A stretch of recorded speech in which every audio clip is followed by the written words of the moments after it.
എന്നാൽ ഞങ്ങൾ നിങ്ങളെ അറിയിച്ചിട്ടുള്ളതിനപ്പുറമായി ഞങ്ങൾ തന്നെയോ സ്വർഗത്തിൽ നിന്നൊരു മാലാഖയോ നിങ്ങളോട് അറിയിച്ചാൽ അവന് ശപിക്കപ്പെട്ടവനായിരിക്കും. ഗലാത്യ ലേഖനം 1-ാം അധ്യായത്തിൻ്റെ 8-ാമത്തെ തിരുവചനം അപ്പോസ്തലനായ പൗലോസ് എഴുതുകയാണ്.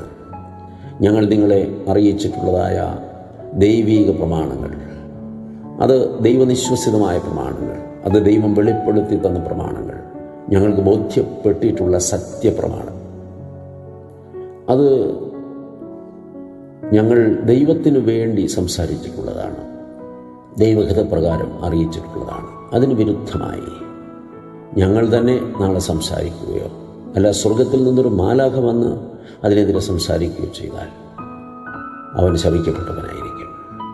ഓർക്കുക, ദൈവവചനത്തിൻ്റെ നിസ്തുലത, അതിൻ്റെ വിശുദ്ധി, അതിൻ്റെ ആസ്തിക്യം